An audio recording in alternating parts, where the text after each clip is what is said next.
Catherine est depuis longtemps une professionnelle du jardin. Elle nous accueille sur les prestigieuses terres du potager du roi pour la suivre dans ses plantations de pommes de terre. Elle nous livre les premières tâches à effectuer pour cette culture. Donc voilà, là on ameublit le terrain pour pouvoir planter en profondeur. Casse les grosses mottes.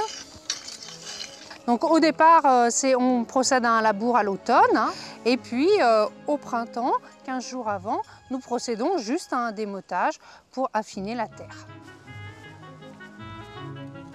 Nous recevons en fait des sacs de pommes de terre en vrac que l'on a commandés donc chez un producteur.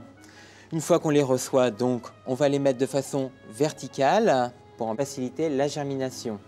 Ensuite, la caisse une fois remplie, donc on va la placer au soleil derrière une fenêtre pour éviter le froid. Et ça va activer donc la germination de la pomme de terre. Allez, on va aller mettre les cordeaux, les piquets jaunes. Donc tous les 50 cm. Je lance un peu.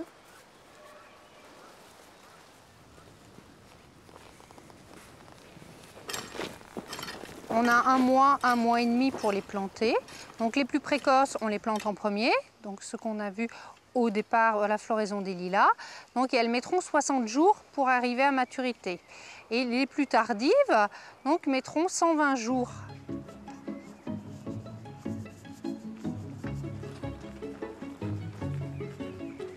Donc voici une tubercule, donc elles ont toujours un sens. À l'extrémité, il y a la petite cicatrice de la racine du pied mère de l'année passée. Et à l'autre extrémité, nous avons le germe qui va donner la future pomme de terre. Donc il faudra les poser de façon à ne pas casser les germes qui apparaissent. Et puis après, nous allons les recouvrir et surtout ne pas les arroser. Le mieux est d'utiliser des plants donc certifiés indemnes de virus et de maladies qu'on achète chez les producteurs de plants. On peut parfois, chez les amateurs, garder une année, d'une année sur l'autre, mais pas plus, quelques plants parce qu'on a une variété très intéressante. Mais le problème, c'est que quand on replante ces plants, on risque de propager des virus. La nature a joué son rôle. Le feuillage des pommes de terre a fait son apparition. La récompense des premiers efforts est enfin visible. Nous avons des pommes de terre donc, très précoces, qu'on a plantées il y a à peu près un mois et demi.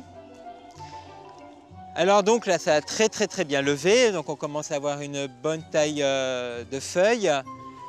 Alors il faut garder surtout le terrain propre, hein, donc il ne faut pas hésiter à employer la binette hein, et procéder donc, au binage et au sarclage. Et là, on peut commencer à avoir donc, une idée de butage prochainement.